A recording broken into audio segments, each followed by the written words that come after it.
Bismillahirrahmanirrahim. Ya ayyuhalladzina amanu taqullaha wabtaghu ilaihil wasilah wajahidu fi sabilihi la'allakum tuflihun. Jamaah sedang salat Jumat yang dimuliakan oleh Allah Subhanahu wa taala.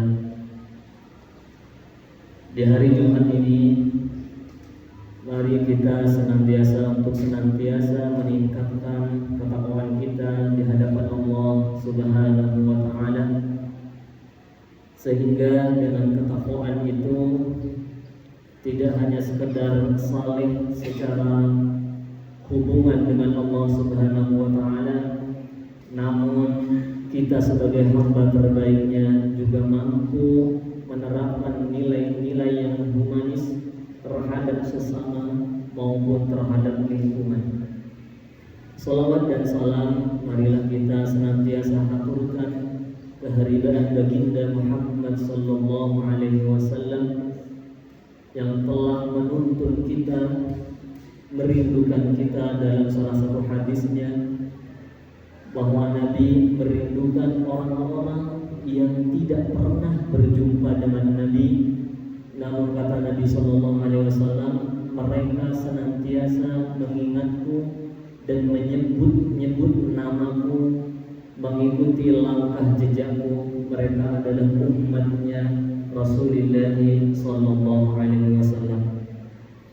Oleh karena itu, kita bermohon kepada Allah Subhanahu wa taala, semoga kita senantiasa dijadikan hamba-Nya yang taat, dijadikan umat Rasulullah sallallahu alaihi wasallam yang senantiasa berikhtiar untuk meneladani segala kebaikan-kebaikan beliau.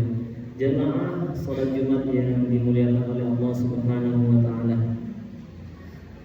Alhamdulillah kita sudah berada di bulan Sya'ban yang seluruh umat muslim yang ada di dunia sudah menanti kehadiran tamu yang sangat spesial. Bahkan orang-orang yang saleh, sahabat yang dekat dengan Nabi sallallahu alaihi wasallam tidak menginginkan tamu ini pulang. Mereka menginginkan tamu itu tetap berkelanjutan, sehingga ini menjadi salah satu ibrah atau pelajaran bagi kita semua bahwa tamu spesial bulan suci Ramadan itu tidak boleh kita sia-siakan.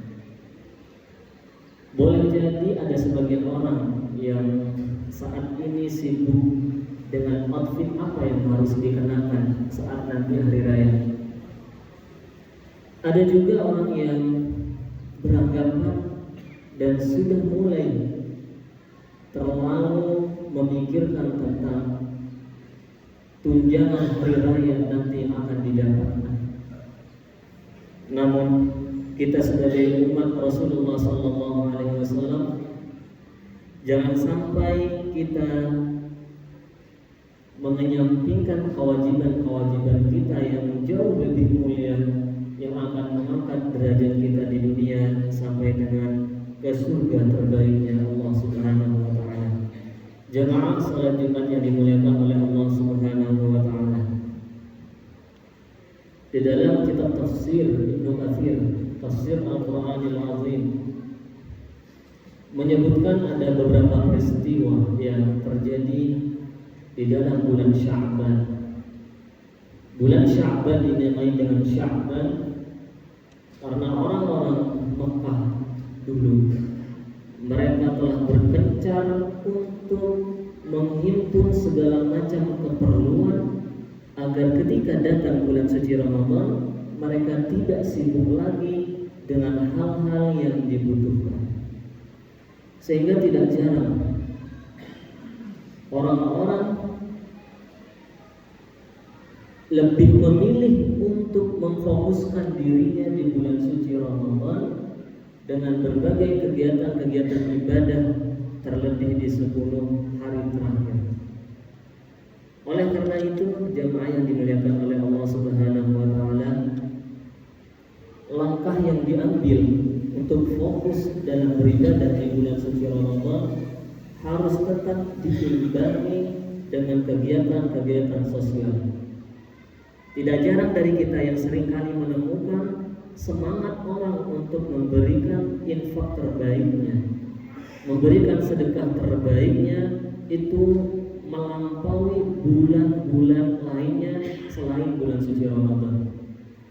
Padahal di bulan Ramadan ini tidak menjadi puncak ibadah seorang hamba, sehingga ketika Ramadan telah lewat ibadahnya turun kembali. Oleh karena itu kita senantiasa berdoa kepada Allah, semoga segala kebaikan-kebaikan yang sudah kita kerjakan maupun yang akan kita laksanakan terlebih di bulan suci Ramadan bisa berkelanjutan dan mendapatkan manfaat terbaik dari Allah Subhanahu wa taala. Satu peristiwa yang terjadi di dalam bulan Sya'ban adalah nuzul ayatis shalah, yaitu adalah berkaitan dengan turunnya salah satu ayat di dalam Quran surah Al-Ahzab ayat yang ke-56. Ayat ini sangat familiar dibacakan.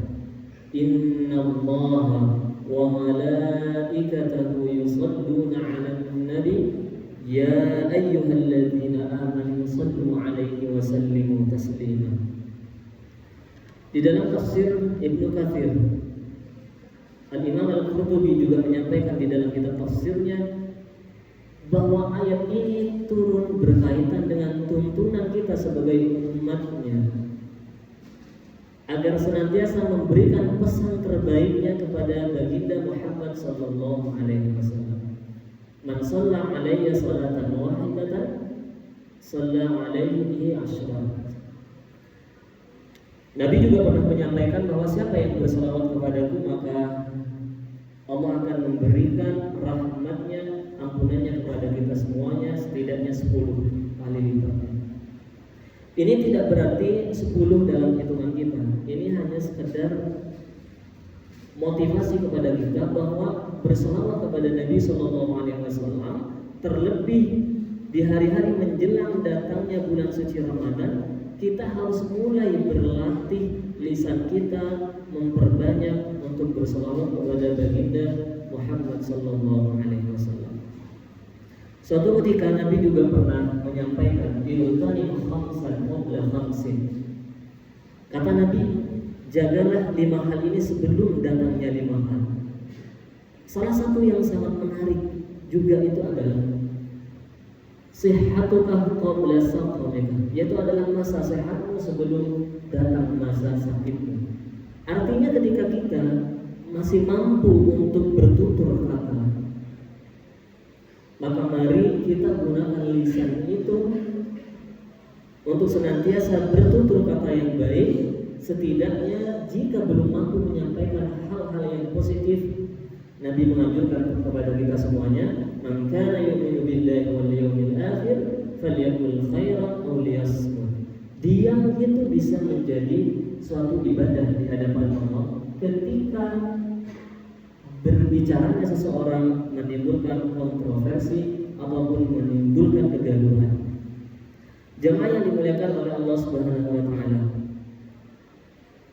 Innallaha wa malaikatahu yusholluna 'alan nabi ya ayyuhalladzina amanu shallu 'alaihi wa sallimu taslima. Kemudian para sahabat bertanya kepada Nabi, ya Rasulullah, kaifa nusalli 'alaihi? Bagaimana kami menyampaikan selawat terbaik kami kepadamu wahai Rasulullah? Di dalam banyak riwayat Nabi menyampaikan cukup bagimu untuk mengatakan Allahumma salli ala Muhammad wa ala ali Muhammad. Di dalam versi yang lain Allahumma salli ala Muhammadin abadika wa rasulih. Pada intinya selawat yang disampaikan kepada Nabi SAW mampu menjadi wasilah kepada kita menggapai segala hal-hal yang kita butuhkan dalam berkehidupan, yang itu sudah dijamin oleh Allah Subhanahu wa taala, dan Allah tidak mungkin, mustahil bagi Allah untuk mengingkari janjinya. Jamaah yang dimuliakan oleh Allah Subhanahu wa taala. Allah Subhanahu wa taala berfirman dalam surah Al-Maidah, A'udzu billahi minasyaitonir rajim. Ya ayyuhalladzina amanu. Setiap ayat yang dimulai dengan ya ayyuhalladzina, ya ayyuha adalah ajakan kepada kita semua dari Allah Subhanahu wa taala agar kita memperhatikan ayat yang terdapat di dalam firman Allah ini. Allah menyampaikan ittaqullaha wabtaghu ilaihil wasilah.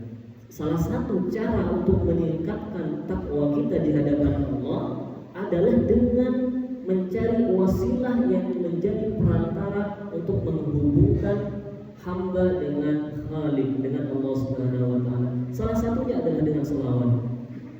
Sehingga banyak sekali kisah-kisah yang disebutkan oleh para ulama ketika seseorang sudah mulai memperbanyak selawatnya kepada Nabi dalam kesehariannya, dalam kesendiriannya, atau dalam khalayak ramai, yang bisa kita sampaikan, para ulama menyampaikan hal itu bisa menjadi perantara terkabulnya hajat-hajat yang kita butuhkan dalam berkehidupan.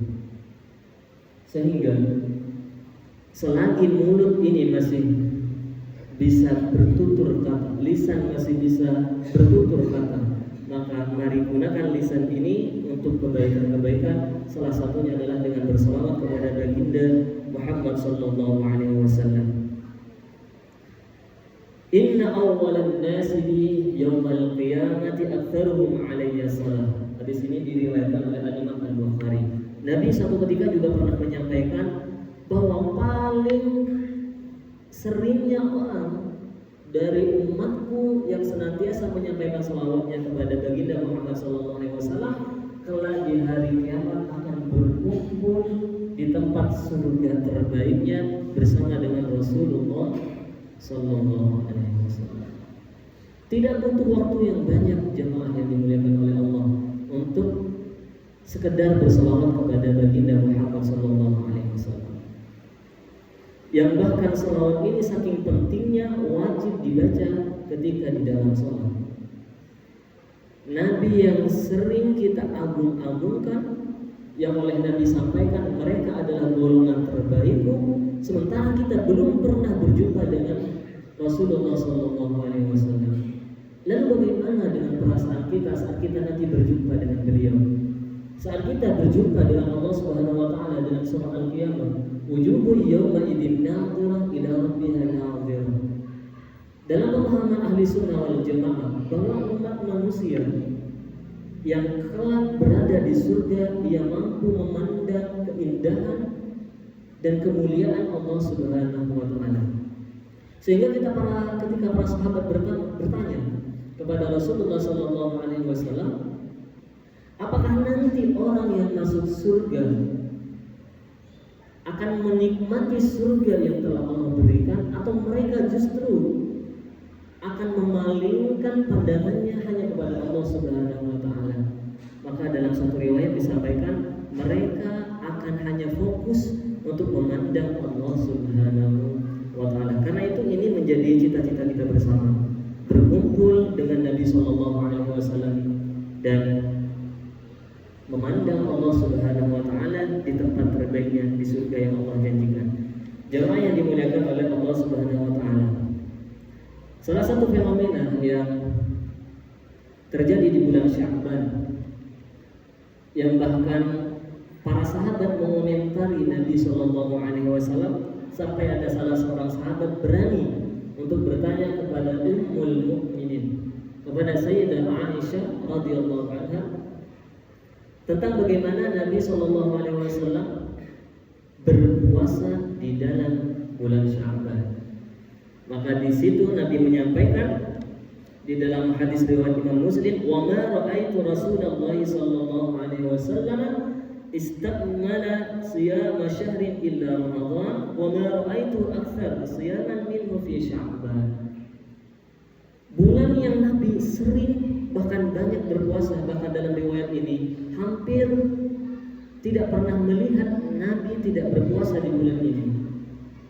Tapi bukan berarti Nabi berpuasa di setiap harinya selama bulan Sya'ban. Kenapa Nabi memilih untuk berpuasa di bulan Sya'ban, memperbanyak bulan puasa? Karena agar umatnya mampu berpikir secara logis bahwa ketika tamu itu datang, maka apa keperluan tamu yang sebetulnya? Sehingga ketika Ramadan datang, yang sangat dilatih oleh Nabi SAW adalah berpuasa sunnah di bulan Sya'ban. Sudah mulai latihan. Anak-anak yang sudah SD barangkali sudah mulai dilatih menginjak SMP, SMA dan lain sebagainya. Jangan sampai ada anggota keluarga kita yang dia sudah mukallaf, sudah masuk usia balik, namun masih memiliki hutang tahun lalu yang sampai dengan hari ini belum dituntaskan. Sehingga jemaah yang dimuliakan oleh Allah Subhanahu wa taala, di sisa bulan Sya'ban ini coba cek keluarga kita masing-masing, apakah ada dari anggota keluarga kita yang masih memiliki hutang puasa, sehingga mereka memiliki kewajiban yang penuh untuk menuntaskan puasa yang pernah terlewatkan, yang boleh jadi di tahun-tahun yang lalu mereka memiliki uzur yang diperbolehkan. Jemaah salat Jumat yang dimuliakan oleh Allah Subhanahu wa taala.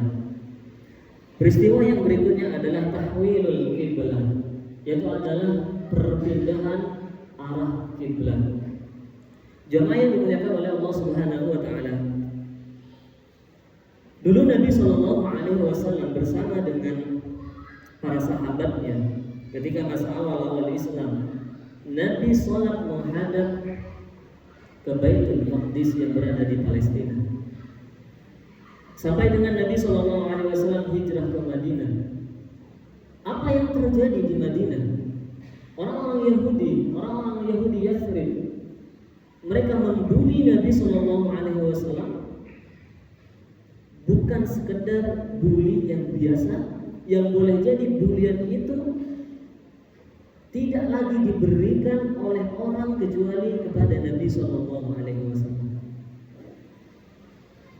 Sehingga ketika mereka mengomentari ibadah Nabi SAW, yang mereka komen ibadahnya Muhammad sama dengan ibadahnya orang-orang Yahudi, sama-sama menghadap ke Baitul Maqdis. Inilah yang memicu turunnya ayat dalam Al-Quran, qad nara taqalluba wajhika fis sama' falanwalliyannaka qiblatan tardaha fawalli wajhaka syatral masjidil haram. Sehingga ketika Nabi mengalami macam-macam bulian, ancaman, intimidasi dari orang-orang Yahudi, maka Nabi SAW memohon, menengadahkan tangannya kepada Allah Subhanahu wa taala, qad nara taqalluba wajhika fis sama'. Apa respon Allah Subhanahu wa taala? Sungguh kami kata Allah Subhanahu wa taala, melihatmu, menengadahkan tanganmu dan penglihatanmu, dan memohon kepadamu agar mengentaskan segala persoalan yang sedang kamu alami. Falanwalliyannaka qiblatan tardaha fawalli wajhaka syatral masjidil haram. Sehingga Allah Subhanahu wa taala meminta Rasulullah SAW untuk menghadapkan sholatnya ketika melakukan ibadah sholat tersebut menghadap ke Ka'bah. Poinnya bukan itu. Poinnya adalah ketika Nabi SAW memiliki satu persoalan, solusi yang Nabi dapatkan tidak semerta-merta langsung didapatkan. Ada proses-proses yang harus Nabi lalui. Yang bahkan di dalam surah Al-Duha, Nabi itu dihibur oleh Allah Subhanahu wa taala karena sudah mulai sedih. Nabi sudah mulai sedih dengan ancaman-ancaman yang Nabi dapatkan dari orang kafir Mekah, bahkan dari orang-orang Yahudi di Yathrib di Madinah. Apa yang Allah sampaikan? Ma wadda'aka rabbuka wa ma qala. Sekalipun Allah Tuhanmu itu tidak pernah meninggalkanmu sedikit pun. Sehingga secara psikologis Nabi sudah memiliki ketentraman kendati pun solusi belum dihadirkan oleh Allah Subhanahu wa taala. Oleh karena itu jemaah yang dimuliakan oleh Allah Subhanahu wa taala, segala problem yang kita hadapi dalam berkehidupan itu adalah hal yang pasti, yang tidak bisa kita hindari. Yang perlu sama-sama kita pelajari adalah bagaimana untuk menghadapi persoalan tersebut. Jika persoalan itu belum mampu untuk kita handle sendiri, maka alangkah baiknya untuk kita konsultasikan kepada ahlinya. Fas'alu ahla dzikri in kuntum la ta'lamun. Jangan pernah kita merasa diri kita mampu menghandle segala problem yang kita hadapi, tapi percayalah bahwa di dalam setiap problem ada solusi terbaik yang Allah hadirkan. Jemaah salat Jumat yang dimuliakan oleh Allah Subhanahu wa taala, melalui khutbah yang singkat ini, marilah kita senantiasa untuk mengevaluasi seluruh kegiatan-kegiatan kita yang telah berlalu. Yang boleh jadi sampai dengan hari ini sholat sunnah yang mengiringi sholat wajib masih belum istiqomah kita tunaikan. Mari sama-sama kita istiqomahkan agar ketika kita memasuki bulan suci Ramadan, melaksanakan sholat tarawih, qiyamul lail dilaksanakan, kita tidak keberatan dengan hadirnya tamu spesial bulan suci Ramadan ini. Semoga Allah Subhanahu wa taala senantiasa memberikan kita hidayah, memberikan kita kekuatan, memberikan kita ketentraman, baik diri kita maupun di lingkungan keluarga ataupun di dalam kita hidup bersosial. A'udzu billahi minasyaitonir rajim. Bismillahirrahmanirrahim. Wal 'ashr. Innal insana lafi khusr. Illa alladziina aamanu wa 'amilus shalihati wa tawassaw bil haqq wa tawassaw bis sabr. Barakallahu